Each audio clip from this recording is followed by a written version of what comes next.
vocês nesta manhã. É bom estar juntos, Senhor, porque nós podemos adorar ao Senhor, nós podemos, em comunhão, compartilhar aquilo que nós temos vivido, nós podemos abençoar uns aos outros neste lugar. É bom estar com aqueles que nos acompanham pelas redes sociais, pelo YouTube. Eu espero que você também esteja sendo ricamente abençoado nesta manhã. Eu quero compartilhar algo com os irmãos que o Senhor vem falando ao meu coração nesses dias. Eu gostaria só que você baixasse sua cabeça primeiro para que nós possamos orar, amém? Senhor Deus, nós colocamos as nossas vidas na Tua presença e louvamos o Teu nome pelo tempo que temos tido nesta manhã contigo e uns com os outros.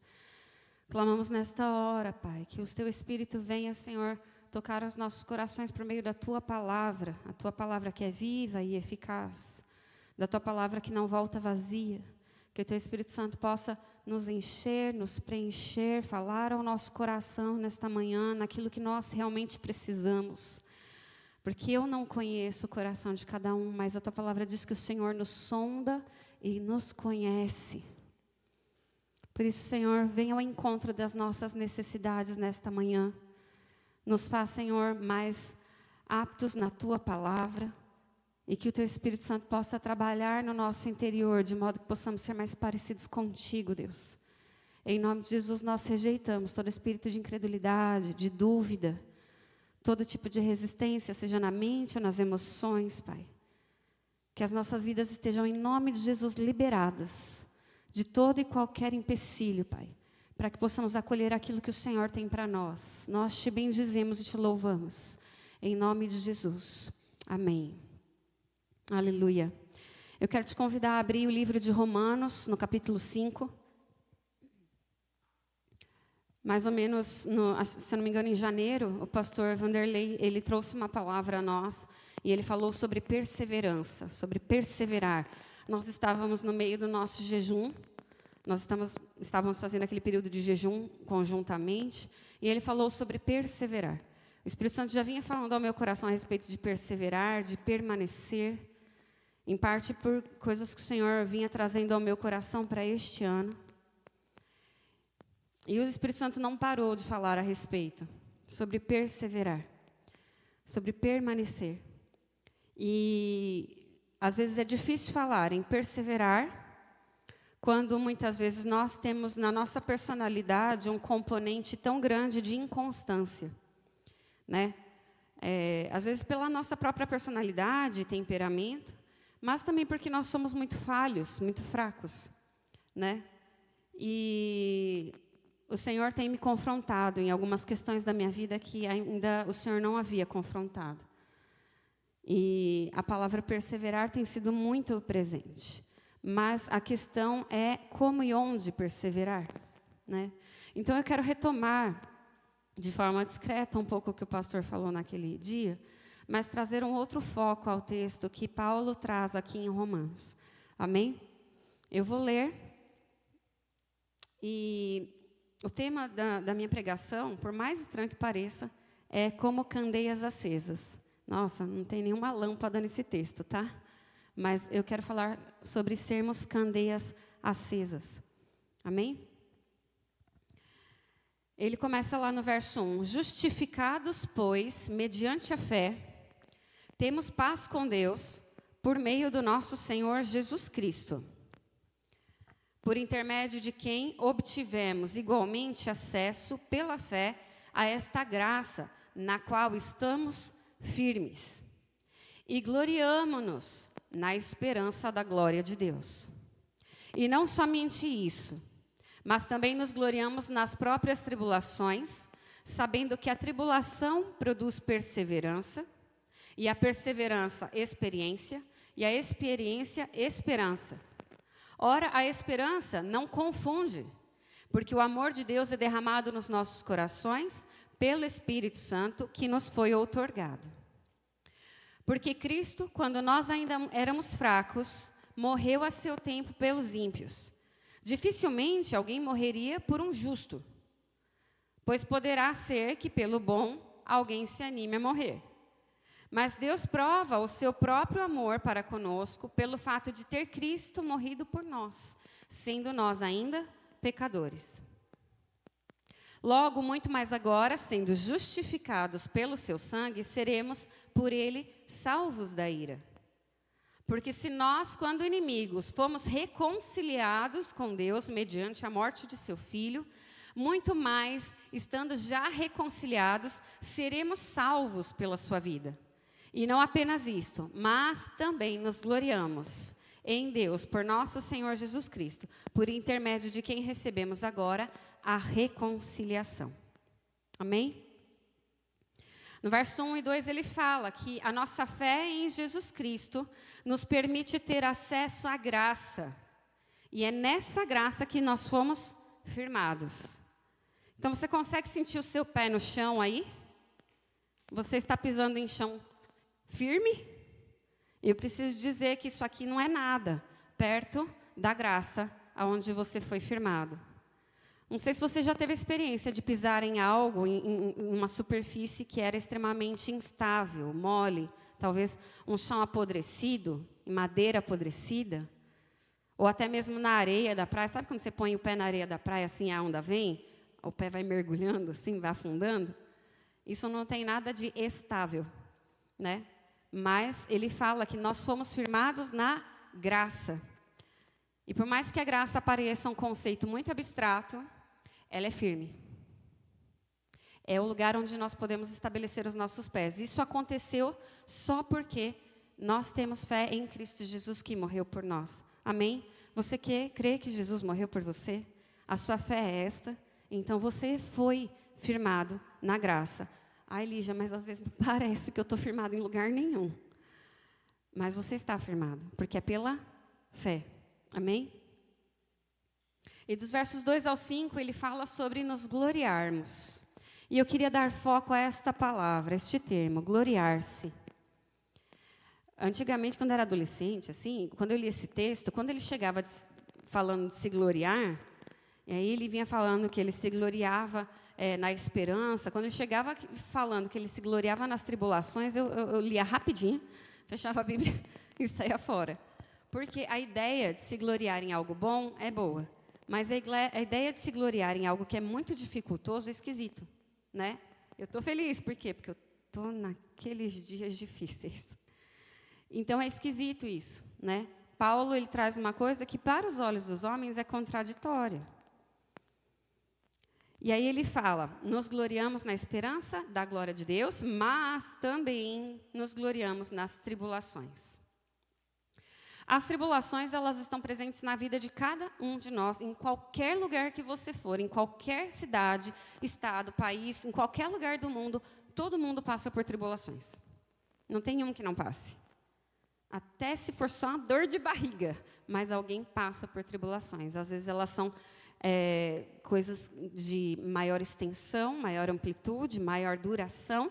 Às vezes são tribulações curtas, né? Situações mais reduzidas, né? Às vezes fala assim, é um dia ou dois que eu fiquei doente e tal. Mas às vezes os problemas eles são grandes. Mas tribulação você encontra em qualquer lugar. Ok? Todos somos iguais nesse sentido. Cristãos e não cristãos. Ok? Mas aí ele fala que toda tribulação gera perseverança. Aqui, da tribulação em diante, uma coisa muda. Para nós que temos a Cristo e para os que não têm a Cristo. Há uma diferença. A diferença é que os que não têm a Cristo não conseguem vivenciar essa cadeia que vem a seguir, que eu vou mencionar. A perseverança, ela existe pela fé, porque nós fomos firmados na graça. E é a graça que nos suporta, nos sustenta para perseverar. Então, nós só perseveramos porque existe uma fé que nos entregou graça, a fé em Cristo Jesus que nos deu graça. Senão, a nossa perseverança é a perseverança de qualquer ser humano no mundo. É aquela que gasta uma energia danada, o cara vai gastar tutano, pensar, vai tentar, vai bater, vai voltar, vai tentar, vai bater, vai voltar. Essa é a perseverança que a gente vê no mundo. É aquela que no final do dia você tentou, e você fala assim, esgotei, não sobrou mais nada de energia. É aquela que você vai dormir, você acorda no dia seguinte e você não descansou, você continua esgotado. Na mente, nas emoções e no seu físico. Mas a perseverança que é produzida nas tribulações, no indivíduo que está firmado na graça, essa perseverança, ela é possível de ser constante. Por quê? Porque o que nos suporta é a graça. Amém? Essa perseverança não esgota todas as suas energias e as suas possibilidades. Lígia, quer dizer então que eu vou passar por um perrengue, vou passar por uma situação bem complicada, uma doença bem crítica e eu não vou perder as minhas energias? Não, não é disso que eu estou falando. Eu estou dizendo que, independente de como for o seu processo, na sua tribulação, a graça te sustenta nos dias bons e nos dias maus. A graça te sustenta. E essa perseverança, ela produz outra coisa, que é a experiência. Em outras versões, ele cita um caráter aprovado. A experiência, ela pode ser uma aprovação nas provas, pode ser o seu caráter sendo desenvolvido, forjado. Ela significa maturidade. Não só maturidade natural, mas uma maturidade espiritual, porque em Cristo nós somos seres espirituais, não somos só seres naturais. Na verdade, não somos mais seres naturais. Nós vivemos com seres espirituais. Paulo fala isso. Então, a maturação que acontece na nossa vida, por meio da tribulação e de perseverarmos, é justamente essa maturação como seres espirituais. Amém? E esse caráter aprovado, essa experiência, essa maturidade, ela produz em nós esperança. Perdão. A esperança, ele fala que a esperança não nos confunde. Em outras versões, ela fala que ela não nos decepciona, não nos envergonha. Por que essa esperança não nos decepciona? Porque essa esperança já é certa, já é concreta. Por mais que a palavra aqui seja esperança, no sentido de esperar, já é concreto. O que é essa esperança? Essa esperança é a esperança que está posta no amor de Deus, que já foi concreto por nós em Cristo Jesus. E que nos deu vida, e vida em abundância. Então, essa esperança, nós já vivemos parte dela, hoje, porque temos a Cristo, e ela há de se concretizar completamente na glória com o Senhor. Mas nós já temos a certeza dessa esperança. É diferente de você fazer uma prova de vestibular e ficar esperando a nota para ver se você passou. Isso não é certo. Você não consegue garantir que você tirou toda a nota cheia para passar. Correto? Então, essa esperança é outra. Não depende de você, dependeu do amor de Cristo por nós. Amém? E ele já é concreto. Você pode dizer amém a isso? Glória a Deus. Dos versos 6 ao 11, então ele fala que nós éramos fracos, e quando éramos fracos, Cristo se deu por nós. Na nossa fraqueza, o Senhor se levantou por nós. Esse é o amor que foi demonstrado. Essa é a justificação da qual ele fala, a salvação e a reconciliação. Sem isso, a nossa caminhada é incompleta, a nossa caminhada ela é insustentável. Então, você pode pensar que as pessoas que estão vivendo na rua, em situação de miséria, às vezes, elas estão vivendo uma situação de vulnerabilidade, aos nossos olhos Mas, às vezes, uma pessoa que tem todos os recursos necessários para viver, ela vive uma situação de vulnerabilidade muito maior. Por quê? Porque se ela não tem Cristo, ela não tem a justificação, ela não tem essa esperança concreta na vida dela, ela não tem a salvação e a reconciliação. Então, pode ter certeza que ela vai patinar. Ela vai patinar muito. Passar pelas tribulações, certamente é mais difícil, é mais complicado. Talvez nem passem. Por quê? Porque não tem algo que o sustenta. Amém? Então, quando ele fala nos gloriamos, gloriar-se, o sentido de gloriar-se aqui é vangloriar-se, é se alegrar, é se regozijar por algo. Então, ele fala que ele se alegra, se regozija na esperança da glória, que é concreta, e isso é fácil. Por quê? Porque é algo muito bom saber que o Senhor tem um lugar reservado para mim, que o Senhor me salvou, que me reconciliou com Ele, me deu uma nova identidade. E um dia eu vou estar com Ele. Glória a Deus, porque eu posso pensar assim, é algo bom. Ele fala que ele se gloria, se alegra, se regozija na reconciliação. Estávamos perdidos. E ele, nos pegou pela mão, nos tomou para si e fomos novamente enxertados. Amém? É glorioso pensar isso. Mas aí ele fala, eu me alegro, eu me regozijo nas tribulações. O meu ponto de partida nessa trajetória, ele tem que ser a graça. Porque senão essa frase, ela não é possível. Amém? A minha glória, a minha alegria, o gloriar-se é isso, né? Glória própria. A vanglória, eles não estão apoiados, nesse caso, em algo que eu tenha executado, em algum esforço meu. E esse gloriar-se, ele está apoiado na graça. A graça permite que ele se alegre no meio às tribulações. Então, o trabalho, o esforço que existiu para que eu possa me gloriar nas tribulações veio de Cristo, já foi executado. A esperança da glória e a reconciliação vão resultar do sacrifício de Cristo por mim. Se isso resulta do sacrifício de Cristo por mim, por que perseverar nas tribulações, gloriar-se nas tribulações, também não vem de Cristo? É uma alegria, é uma possibilidade que só existe por meio do Senhor. Amém? E é isso que o Senhor nos diz. Eu estou aqui em todo o tempo, eu te vejo. Se você for lá em Gênesis, tem um trecho de Gênesis que eu acho lindo, que é quando Sara fala, olha, eu acho que a gente não vai conseguir engravidar. Ela fala isso para Abraão, né? Eu não vou conseguir engravidar. Você não quer tomar a minha serva? E aí, ela dá a sua serva a Abraão. A serva de Abraão engravida. E aí, de repente, quando ela já está grávida, Sara dá um passo para trás e começa a ser hostil com essa mulher. E essa mulher, então, foge, devido à hostilidade de Sara. E quando ela está sozinha, o Senhor vem falar com ela. Vem atender à necessidade dela. E a palavra usada no original lá, para falar que o Senhor está lá, o Senhor, a palavra original fala, é o Senhor que me vê. Então, Ele nos vê no nosso contexto de tribulação. É o Deus que nos vê. Ele se mostra dessa forma para ela. Ele não vem falar assim, eu sou o Senhor Todo-Poderoso que veio aqui. Eu sou o Deus Criador dos céus e da terra. Isso não fazia diferença para ela. Naquela hora, ela precisava de alguém que a visse.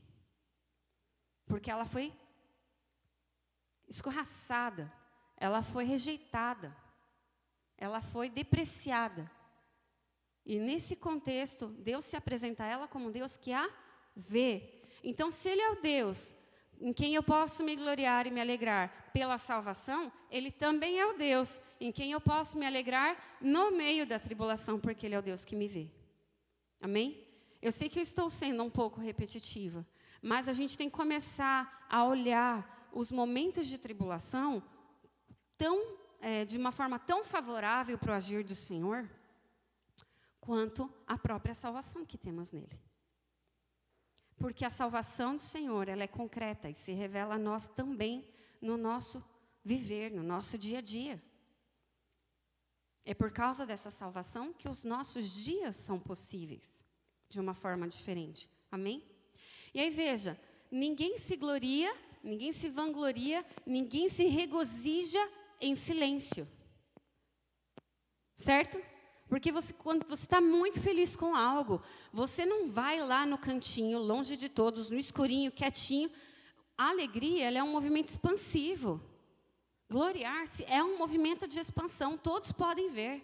Se você for ver minha filha feliz, é até assim, ela sai dando cambalhota, assim, estrelinha, onde ela estiver, até no meu apartamento, na minha sala, que tem 3 metrinhos lá. A alegria é um movimento expansivo. Não é possível se gloriar em silêncio. E é aqui que eu quero chegar, quando a gente fala, a Bíblia fala sobre sermos candeias. Porque gloriar-se, justamente, é testemunhar. Todo movimento expansivo vira vitrine. Já repararam? Todo movimento expansivo, ele é visto por alguém. Até os movimentos forjados. As pessoas veem. Então, gloriar-se é testemunhar. E apesar das tribulações, ele diz, no meio das tribulações, eu testemunho. Eu testemunho de quem o meu Deus é. Eu testemunho por estar firmado num terreno sólido, que é a graça do Senhor Jesus sobre mim. Amém? Eu quero te convidar a abrir o texto de Lucas 11. A imagem da candeia, para mim, ela é muito especial. Na enfermagem, eu sou enfermeira, para os que não sabem, e logo nas primeiras disciplinas que a gente cursa na faculdade, acho que a primeira delas que aparece lá é a história da enfermagem. E a enfermagem, na história da enfermagem, existe uma figura muito importante, uma mulher chamada Florence Nightingale. Eu não vou lembrar o ano em que ela viveu agora, mas faz bastante tempo. Ela foi um ícone de cuidado na sua geração.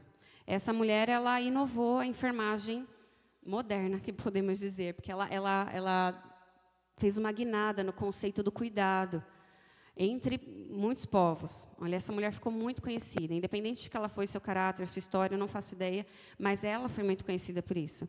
E uma das coisas que marca muito a imagem dessa mulher é que na Guerra da Crimeia, essa mulher, ela cuidou dos soldados feridos.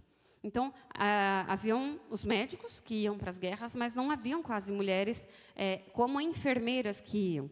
As mulheres que iam eram mulheres que não eram casadas, mulheres, às vezes, que viviam marginalizadas. Então, elas iam para a guerra cuidar dos soldados. E ela foi, apesar de ser uma moça que veio de uma família estruturada e tudo mais, ela foi diferente de várias outras que estavam lá. E o diferencial dessa mulher, que marca muito, é que ela fazia rondas à noite no meio dos doentes. Então, eles eram cuidados de dia e deixados para ver a evolução dele. Mas essa mulher passava dia e noite no meio dos doentes, e ela ia com uma candeia. Uma lâmpada muito semelhante à candeia que a Bíblia menciona. Cuidado. Luz. Ela estava presente, ela via, ela fazia, porque ela tinha o diferencial. As outras pessoas não faziam isso. E quando começaram a ver essa mulher fazer, as pessoas começaram a fazer igual. A Bíblia, ela traz muitos conceitos de luz, né, de forma figurada. Né, a luz como trazer à luz coisas novas, luz na criação, né, luz como caminho por onde nós devemos andar, a luz da candeia, e a candeia que nós podemos ser, e a candeia que há em nós. E a luz que há em nós é justamente a do Espírito Santo. Porque ele trabalha exatamente da mesma forma. Ele entra nos lugares não frequentados e passa a iluminar. Então, quando a gente fala de candeia, o texto aqui de Lucas, ele vai trazer duas perspectivas. Lá em Lucas 11:33, ele fala assim, ninguém, depois de acender uma candeia, a coloca num lugar escondido, nem debaixo do alqueire ou de um cesto, mas no velador, que é um lugar alto, a fim de que todos que entram vejam a luz. Então, quando nós falamos que somos testemunho, e como testemunho somos candeias, o que a Bíblia nos traz é que ninguém acende uma candeia para que ela seja escondida, mas ela é colocada num lugar onde todos possam ver. Então, o nosso testemunho, ele tem que ser gerado para ser visto, para ser conhecido. Nós queremos, às vezes, ver o Senhor fazendo nas nossas vidas, mas nós sempre, às vezes, temos o ímpeto de guardar aquilo para nós. E não. Por quê? Porque o testemunho, para o corpo, ele fomenta a nossa fé. Para os que não creem, ele pode ser impactador, de modo que as pessoas conheçam o nosso Deus. Então, o nosso testemunho ele tem que ser presente, independente da pessoa que está ao nosso lado. Gostando ou não, né? Na tribulação ou não. E eu quero te dizer uma coisa, as tuas tribulações e as minhas, elas não são um demérito para testemunharmos. Às vezes a gente fala assim, caramba, eu estou vivendo uma tribulação danada, eu estou vivendo tempos tão difíceis, eu estou fraco, eu estou enfraquecido. Como é que alguém vai acreditar na minha palavra? E aí, eu preciso te dizer que essa frase aqui toda que eu soltei, ela não vem de Deus. Porque Ele está dizendo que nós podemos nos gloriar nas tribulações. Então, mesmo quando vivemos tribulações, tribulações não são demérito para a sua fé. Se você busca o Senhor, se é nele que você está firmado, as tuas tribulações, elas têm que evidenciar o Deus a quem você serve. Então, você não precisa se esconder. Eu não estou dizendo que você tem que sair dando detalhes da sua vida, das suas tribulações, dos teus pecados. Não é disso que eu estou falando. Eu estou querendo dizer que mesmo em meio às tribulações, você é portador do Senhor que dá a vida. Você é portador da palavra que é viva e eficaz. Você é portador do Espírito Santo que te transforma e transforma os outros. Então, se alguém tem condições de falar a respeito do Espírito Santo, é você que se permite ser transformado dia a dia. Você é candeia. Amém? Então, eu e você, nós carregamos a presença de Deus. Nós podemos ser testemunho, nós podemos ser luz para os outros. Amém? Mas aí ele segue. Antes de seguir, queria só fazer um comentário. Se você associar aqui Lucas 11 com o texto de Romanos, você vê que os dois textos, eles compreendem que a gente precisa ser uma candeia acesa, né? Se você imaginar isso como se fosse fruto, porque ele fala lá no texto de Romanos, me glorio nas tribulações, elas geram perseverança, a perseverança gera um caráter aprovado e este gera esperança. Existe um processo de geração aí, é como se no meio das tribulações você pudesse frutificar, você entende? Então imagine que isso é como se fosse a copa de uma árvore, com muitos frutos. As tuas tribulações, elas podem gerar frutos na copa desta árvore. Qual que é a raiz desta árvore? É justamente a graça, onde você foi firmado. Entendem? Amém? Então, o teu testemunho, a luz que você mostra ao mundo, é justamente o fruto daquilo que você vive. E você, entendendo que está em Cristo, você está firmado na graça. A graça é aquilo que nutre você para viver esse processo, essa cadeia aí. Tudo bem? Depois ele vai lá em Lucas, de 34 a 36, na continuidade desse texto, ele fala assim: são os teus olhos a lâmpada do teu corpo. Ele faz uma outra figura de linguagem aqui. Se os teus olhos forem bons, todo o teu corpo será luminoso. Mas se forem maus, o teu corpo ficará em trevas. Repara, pois, que a luz que é em ti não sejam trevas. Se, portanto, todo o teu corpo for luminoso, sem ter qualquer parte em trevas, será todo resplandecente como a candeia, quando te ilumina em plena luz. Tem uma outra versão que fala sobre claridade, sobre uma luz que é leve, que é clara, ok? Então, ele fala sobre os nossos olhos serem bons. Por que Jesus fala que os nossos olhos têm que ser bons e sobre eles serem a lâmpada do nosso corpo? Os olhos aqui são uma figura. Na verdade, falam da nossa forma de ver, sobre a nossa visão, como vemos o mundo, como vemos a nossa vida, a nossa perspectiva. Um olho mau vai falar de uma visão imprópria, inadequada. Quando ele fala do olho mau, ele fala de uma visão que é má, que ela resulta em trevas dentro de nós mesmos. Então, atente que ele fala assim, ó, o seu testemunho tem que ser luz para todos. Mas aqui, lembre-se, a sua forma de ver, a sua forma de encarar as coisas vai definir muito se há luz em você ou se há trevas. Por quê, queridos? Porque se a nossa perspectiva a respeito de tudo é uma perspectiva negativa, é infrutífera, você não consegue enxergar o agir de Deus, as possibilidades da ação do Senhor, ou pelo menos ter fé de que Ele vai fazer independente do quê, você não consegue projetar isso aos outros. Entendem? É como o pastor falou no domingo passado. Ele falou assim, não adianta você crer que o Senhor vai salvar o seu filho. Aí quando alguém liga para você, você fala, ele continua nas drogas, ele continua sendo viciado, ele continua sendo indisciplinado, desobediente, isso. Porque a palavra e a visão da pessoa a respeito daquele indivíduo continua negativa.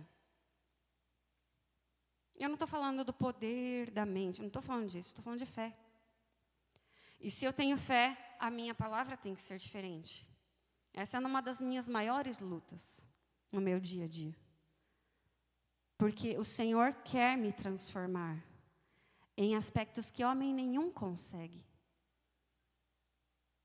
Se a minha palavra e o meu crer não forem diferentes, se a minha visão a respeito do que o Senhor pode fazer não forem diferentes, como é que eu vou deixar o Senhor fazer? Eu boto uma porta no meio do caminho e falo, daqui não passa. É como se eu falasse para o Senhor, começou assim, vai terminar assim? Eu usava muito uma frase, né? O que começa errado tende a acabar errado. Eu usei muito essa frase num tempo em que eu fui muito magoada. E aí o Senhor começou a me mostrar que às vezes essas coisas começam errado. Mas a graça do Senhor é transformadora para mudar o final da história. Amém? Então, o que o Senhor quer nos mostrar é isso, mudar a nossa perspectiva. Então, se você tem aquela pessoa que você fala, não muda, não vai mudar nunca. Eu tenho que crer que o Senhor vê um tesouro naquele indivíduo que eu não enxergo. E que isso é possível, porque a graça do Senhor é transformadora. A minha situação financeira não vai mudar tão cedo. As minhas dívidas, eu não sei gerenciar as minhas finanças, eu sempre acabo gastando errado. Mas se eu não crer que o Senhor pode me ensinar um caminho novo, eu não progrido, eu não vou para frente. Então, meu entendimento, é por isso que a palavra fala, que nós temos que mudar mente e coração. Lembra que o texto de Romanos fala? Transformai-vos pela renovação da vossa mente. Então, o que está aqui dentro não são só emoções que precisam ser modificadas. Não é só o nosso pensamento. O nosso pensamento precisa ser transformado. A nossa forma de ver as coisas precisa ser transformada. Eu vivi muito isso quando eu trabalhava na UTI, porque quando você trabalha numa UTI, você vê as pessoas vivendo quadros clínicos de saúde muito graves. E se você fizer o que eu fazia, olha o exame, olha os sinais vitais, olha o prontuário do paciente, olha a evolução clínica, olha o diagnóstico, você tem uma sequência de informações que podem te dizer, não vai para lugar nenhum. E se eu só olhar para isso é o que os homens me oferecem. Isso é o que os homens mais estudadinhos me oferecem. Os exames, uma avaliação clínica, né? Nossa, ela sabe examinar, ela viu que não está funcionando. E o que está diante dos meus olhos? Mas e o que está dentro? Como está a minha perspectiva? O Senhor pode mudar.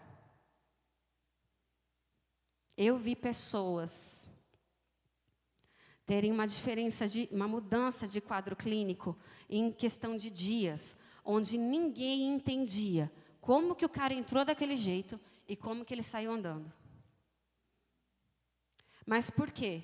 Porque o que os homens nos apresentam como informação, porque as realidades concretas dos homens, elas não são suficientes para determinar o futuro daquilo que a gente coloca diante de Deus. Amém?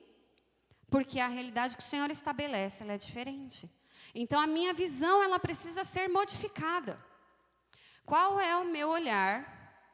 Qual é o seu olhar a respeito daquilo que você vive hoje? Existe testemunho e certeza de esperança no meio dessa tribulação? Qual que é a sua postura hoje em frente a esses acontecimentos? É de esperança ou ela é de dúvida? Você está buscando entender qual que é a perspectiva de Deus? Ou você está restrito à sua perspectiva? Se você consegue olhar como Deus olha, se você consegue deixar Deus modificar a sua forma de olhar a respeito das coisas, eu posso dizer sim, o Senhor traz luz sobre a tua vida e sobre a minha. Aí, como ele fala, se o teu corpo for luminoso, sem qualquer parte em trevas, será todo resplandecente como a candeia. Agora eu preciso te dizer de forma prática. Quando há trevas, normalmente há sinais de arrogância. Quando há trevas, há sinais de orgulho. Quando há trevas, há queixas constantes, insatisfações, depreciações, ironias, sarcasmos, incredulidade, desmotivação. Aí você fala, Lígia, essa semana eu fiquei, eu fui muito irônico. Significa que você é todo trevas? Não, significa que o Senhor tem que tratar aquele lugar. Não se joga no lixo por causa disso. Né? Nós estudamos recentemente não, faz alguns meses já, nos grupos de comunhão, né, que até as ironias e os sarcasmos, eles são pecado. Né? E aí a gente tem que tomar muito cuidado com a forma como nós falamos. Eu me policio demais nisso, e mesmo assim escapa fácil. Porque nós cultivamos uma forma de ser, e essa forma cultivada na nossa natureza humana, ela precisa se submeter a uma transformação. Então, se isso existe, não está tudo acabado. O Senhor quer transformar. A palavra de Deus está aqui para transformar trevas em luz, porque ela é viva e eficaz, nós temos ouvido isso. A oração, o nosso joelho no chão, ele faz muita diferença. O Senhor quer nos desvencilhar desta vida de trevas. A palavra, ela tem que ser presente. A oração e a adoração têm que ser práticas de vida diária. A ação do Espírito Santo, ela vai acontecer por meio dessas três coisas. E, olha, quando eu falo oração, eu não estou falando só de oração com a mente, não. Eu estou falando de oração no Espírito. Por quê? Porque o Espírito, ele intercede por você. Ele ora por você segundo o coração de Deus, segundo o que Deus vê. A palavra diz que quem sonda o coração de Deus? É o Espírito que conhece o coração de Deus. Nós não conhecemos completamente. Então, quando você tem uma situação, uma marca, um grilhão, uma prisão, quem vai te libertar disso? É o Espírito Santo quem faz isso. Ah, mas como? Não te importa como? Ore, deixa ele fazer. O como às vezes não é tão importante. Se for muito importante, ele vai te falar. Dê ouvidos ao Espírito. Mas se não for tão importante, ele não vai se preocupar em falar. Ele vai simplesmente fazer. Por quê? Porque o que o Espírito Santo faz é para te poupar de algo que você não é capaz de fazer. Amém? Então, é possível. É possível. O Espírito Santo é quem age em nós. Mas não podemos estar distantes da palavra, distantes da oração, distantes da adoração. Isso é parte, é completamente parte do processo. Amém? Então, o que há de prático a ser feito diante de tudo isso que eu falei? O Senhor quer que sejamos candeias, mesmo em meio à tribulação. A primeira coisa que eu quero compartilhar com você sobre algo prático a ser feito é: mude o que está diante dos teus olhos. Mude o que está na tua visão, na tua perspectiva. Busque o Senhor em palavra, em oração, em adoração. Peça para que o Senhor mude a sua perspectiva a respeito das coisas. Ah, ele nunca vai mudar. A palavra diz que muda. Ah, ele nunca vai se converter. A palavra diz que todo aquele que crê se converte. Aceita Cristo, é salvo. Ah, as minhas dívidas nunca vão acabar. O Senhor conhece as tuas dívidas. Melhor do que você. Melhor do que os bancos. O Senhor sabe o que fazer com isso. Ele é o Deus de provisão. Amém? O segundo passo é levar as tuas questões ao Senhor. Eu não sei quantos acompanham um médico, ele se chama Jonatas Leônio. Ele é pastor do Dizascope. Eu acompanho ele pelo Instagram e pelo Spotify. Ele tem uma palavra muito abençoadora. E ele tem duas frases que eu gosto muito. Uma delas é: toda emoção é um convite à oração. E ele fala sobre, em todas as circunstâncias, levarmos as nossas questões ao Senhor. Não há circunstância que não precise ser levada. Todas elas precisam.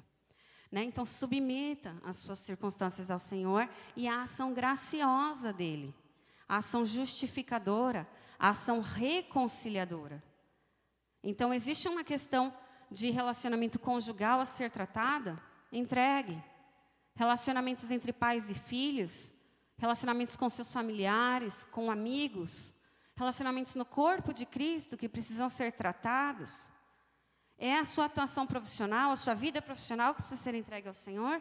Submeta. É a sua relação com Deus que precisa ser cuidada, ser modificada? Então, submeta isso ao Senhor. Senhor, eu não consigo orar. Senhor, eu não consigo ler a Bíblia. Senhor, eu não consigo entender a Bíblia. Senhor, eu não consigo ouvir a voz do Espírito. Senhor, eu não oro em línguas. O que não está acontecendo de forma alinhada que o Senhor quer? Sem um relacionamento íntimo com o Senhor, as outras coisas não vão acontecer. As tuas questões, elas têm a ver com o que você sente e vê a teu próprio respeito? São questões financeiras? São perseguições? São questões de saúde? São vícios? Talvez religiosidade? É confusão? Não importa o que é, leve as suas questões ao Senhor. Leve crendo que Ele está te ouvindo. Basta que Ele te ouça. Foi isso que aconteceu com aquela mulher no deserto, quando ela estava grávida. A serva de Sara. É Agar, né? O nome dela? É, né? É isso que aconteceu. Ela foi lá, falou, o que eu fiz?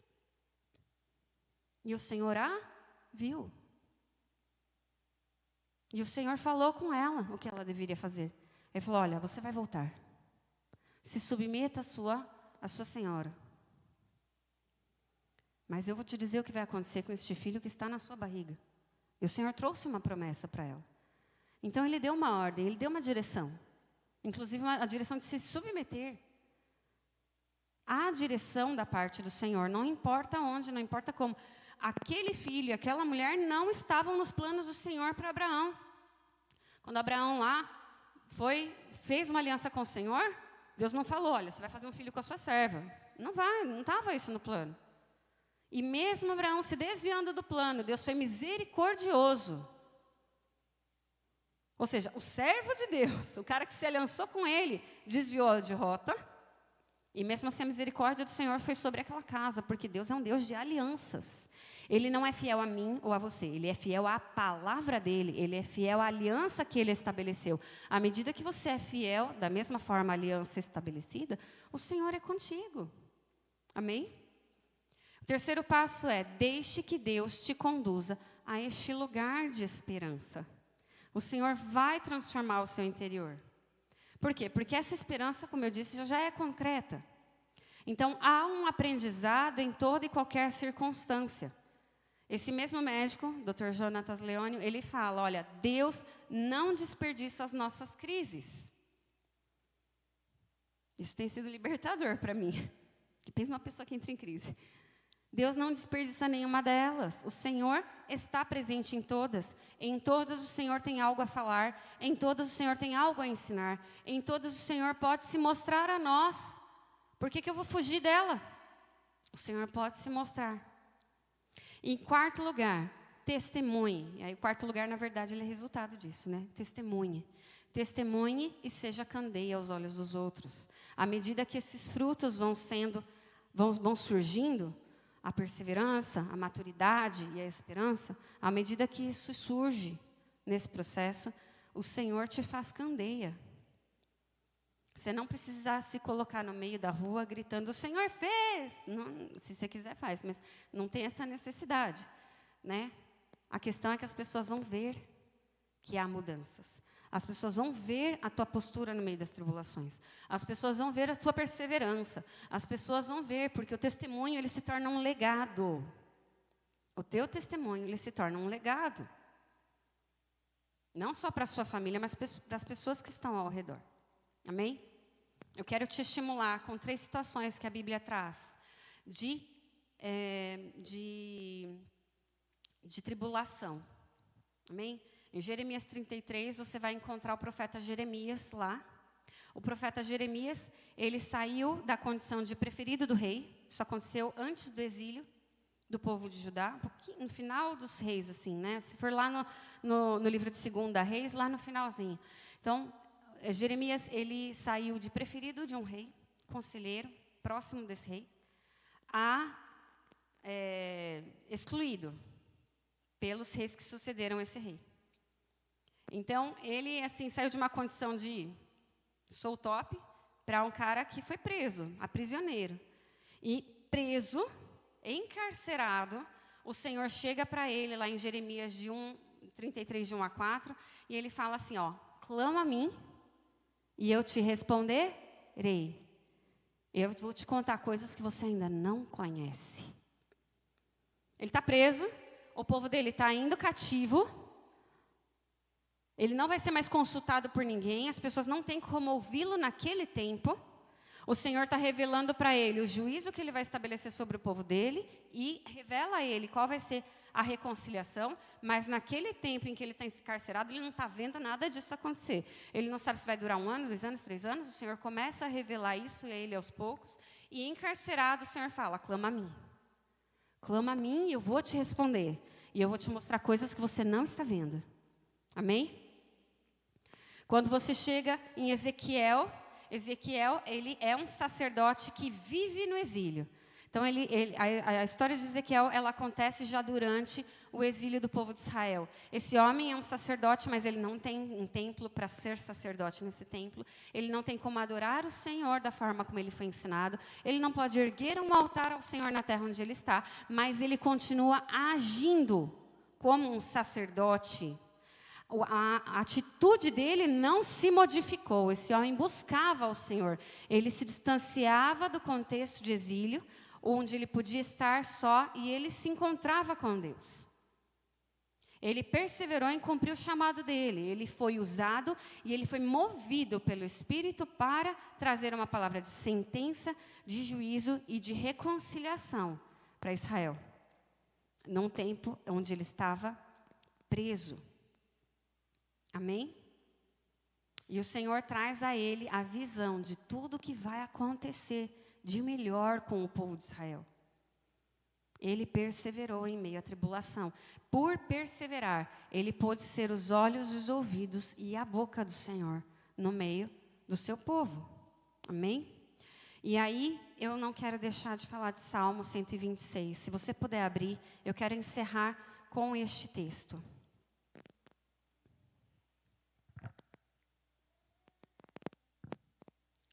Salmo 126. Eu quero te aconselhar a ler ele em casa essa semana, meditar, orar este salmo sobre a sua vida, profetizar este salmo sobre a sua vida. Amém? A palavra precisa ser orada, precisa ser profetizada sobre as nossas vidas. E ele fala assim, quando o Senhor restaurou a sorte de Sião, ficamos como quem sonha. Provavelmente, a pessoa que escreveu esse salmo, ela já está vivendo um tempo onde eles estão retornando do exílio, não estão mais exilados. Aqui ele fala, Deus restaurou a nossa sorte. E aí ele fala, então a nossa boca se encheu de riso e a nossa língua de júbilo. E então entre as nações se dizia, olha as nações vendo o que aconteceu com Israel. Grandes coisas o Senhor tem feito por eles. Esses homens ficaram exilados por muitos e muitos anos, gerações. Houve gerações que nem conheceram a sua cidade natal. E agora eles estão retornando, e as nações estão dizendo, grandes coisas o Senhor tem feito por eles. E aí o salmista fala, com efeito, grandes coisas fez o Senhor por nós, por isso estamos alegres. Amém? Esse é o nosso Deus, é aquele que faz grandes coisas. Amém? Que nós sejamos candeias em meio às tribulações. Esse é o chamado do Senhor para as nossas vidas, porque quando você candeia, você aponta para Cristo. Amém? Glória a Deus. Eu quero te convidar a fechar os olhos, coloque a sua vida diante do Senhor, coloque as tuas tribulações, talvez você já tenha feito isso inúmeras vezes. Então, talvez agora não seja a hora de você focar nas tribulações, mas profetizar este texto sobre a sua própria vida. Então você pode orar no seu lugar aí e falar: grandes coisas tem feito o Senhor por mim, e por isso eu estou alegre. Grandes coisas tem feito o Senhor por nós, por isso nós estamos alegres. Senhor, nós te louvamos e te engrandecemos, Deus, porque a tua palavra, ela é real, a tua palavra é verdadeira, não há nada que se oponha à tua palavra, ela é verdadeira, é absolutamente verdadeira sobre nós.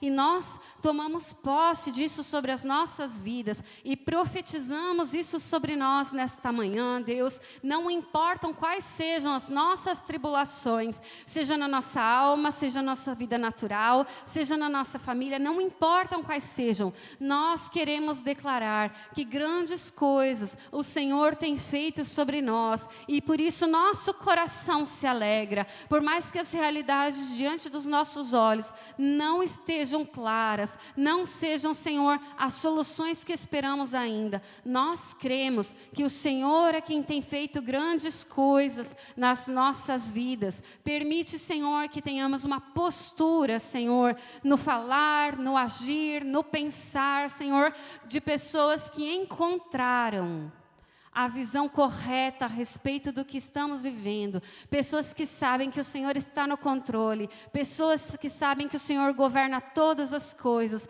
pessoas que sabem que no meio das nossas crises o Senhor nos ensina, vem nos ensinar, vem nos direcionar, vem nos realinhar contigo, Senhor, que possamos perseverar na tua graça, Senhor, e amadurecer, Senhor, neste tempo, Pai, para que sejamos, Senhor, frutíferos, Pai, e frutíferos nós possamos testemunhar de quem Tu és, possamos ser candeias onde estivermos, as pessoas possam espontaneamente olhar e declarar: grandes coisas o Senhor tem feito sobre ele. Glória ao Teu nome, Pai. Reconhecemos que Tu és o nosso Senhor e que a Tua palavra está sobre nós e que o Seu governo é sobre as nossas vidas, e por isso nós te louvamos, Deus, em nome de Jesus. Amém.